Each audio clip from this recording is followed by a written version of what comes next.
from the Holy Gospel according to Matthew chapter 11, verses 11 to 15. Passage taken from the Message version of the Bible. Let me tell you what's going on here. No one in history surpasses John the Baptizer. But in the kingdom he prepared you for, the lowliest person is ahead of him. For a long time now, people have tried to force themselves into God's kingdom.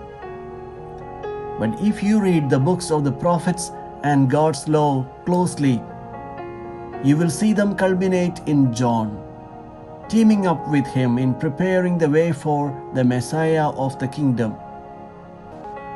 Looked at in this way, John is the Elijah you have all been expecting to arrive and introduce the Messiah. Are you listening to me? Really listening? The Gospel of the Lord.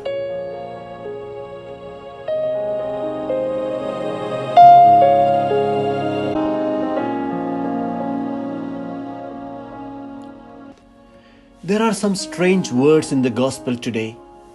From the days of John the Baptist until now, the kingdom of heaven suffers violence, and the violent are taking it by force. The meaning seems to refer to those who are using violence to prevent people from entering the kingdom and pulling away those who have already entered.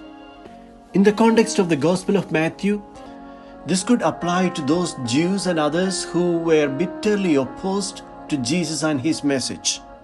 It is still happening today, sometimes with violence and persecution, and sometimes in much more subtle ways. John the Baptist is truly an Advent figure. Jesus pays him tremendous tribute and says, "There has been nobody greater than he." But this praise is followed by the startling phrase, "The least in the kingdom of heaven is greater than he." What can this mean? William Barclay gives a beautiful answer.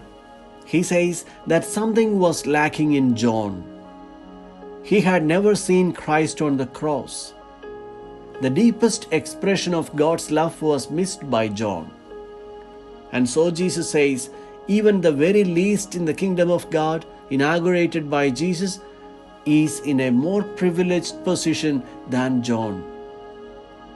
John was not able to share in the abundance of life that was released through the death and resurrection of Jesus, as every believing Christian can do.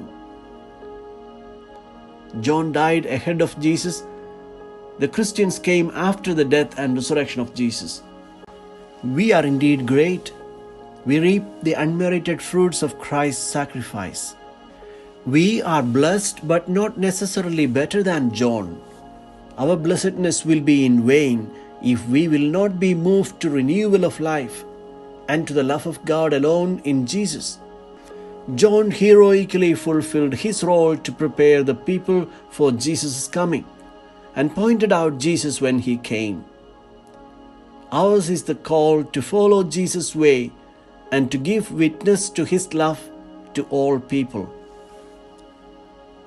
We might conclude by reflecting that the role of John the Baptist is one that each follower of Christ is called to fill. It is up to us to prepare the way for Christ and his vision of the kingdom to enter the lives of people. In the words of the Benedictus, a hymn said every day in the church's morning prayer, "As for you, little child, you shall be called a prophet of God the Most High. You shall go ahead of the Lord to prepare his ways before him."